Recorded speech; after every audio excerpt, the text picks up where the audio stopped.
बात करते हैं कार्बिल-एमीन रिएक्शन के बारे में। कार्बिल-एमीन रिएक्शन क्या होती है एक्चुअली? कार्बाइल भी पढ़ते हैं इसको कई, ठीक है, कार्बिल एमीन रिएक्शन। देखिए पहले तो आप इस वर्ड को समझिए। यहाँ पे जो वर्ड लिखा है ना कार्बिल एमीन, इस वर्ड का मतलब होता है एनसी ग्रुप को आईयूपीएसी में हम लोग क्या बोलते हैं? कार्बिल एमीन बोलते हैं, जिसको हम लोग कॉमन नेम में आइसोसाइनाइड बोलते हैं। क्या बोलते हैं? आइसोसाइनाइड। इस ग्रुप को एक्चुअली हम लोग क्या बोलते हैं? कार्बाइल एमीन बोलते हैं। तो अगर कभी किसी रिएक्शन में ये ग्रुप बन रहा हो तो उसका सिंपल सी बात है, कौन सी रिएक्शन हो जाएगी? Carbyl amine. लेकिन ऐसे नहीं होगी। जब हम रिएक्शन क्लोरोफॉर्म से भी कराएंगे तब ऐसा होगा। यानी कि अगर हम CH3CH2NH2, ये क्या है? 1 डिग्री एमीन, इसकी रिएक्शन हम लोग किससे कर दें? CHCl3 ले लें, CHCl3 प्लस 3KOH, ये लिया हमने, और इसको हीट कर दें। तो देखिए सबसे पहले ये 3K यानी कि 3 पोटेशियम, इन 3 के Cl को लेकर क्या बना देंगे? हमारा बन जाएगा सबसे पहले 3KCl, ठीक है। अब बचा क्या? देखो यहाँ पर 3H थे, ये 3 सबके लिए, तो 3H यहाँ पर थे हमारे, और 3O भी थे। यहाँ पर हमारे पास 2H थे और 1H ये वाला था। H कितने हो गए हमारे पास? 3 4 2 6। 6 हाइड्रोजन को बाहर निकालने के लिए हम क्या कर सकते हैं? 3 वाटर के मॉलिक्यूल लिख सकते हैं। तो हमने क्या लिख दिया? 3H2।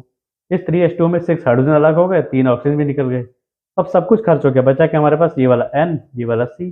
तो यहाँ पे जोड़ के लिख देंगे हम लोग CH3 CH2 और NC। ये क्या बन गया हमारा? Carbyl amine.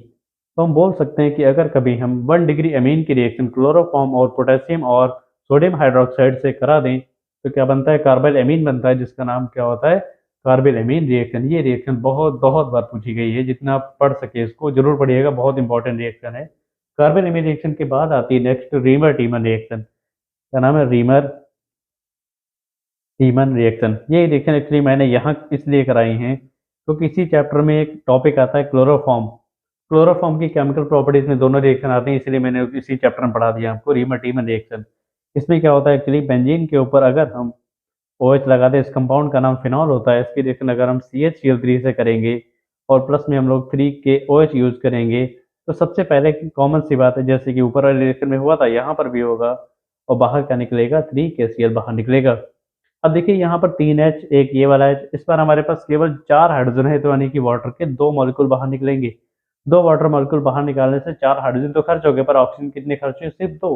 अभी हमारे पास ये एक ऑक्सीजन यहाँ से बचा हुआ है, एक ये कार्बन बचा, एक ऑक्सीजन बचा, यहाँ पे लिख देते हैं C बचा और O बचा।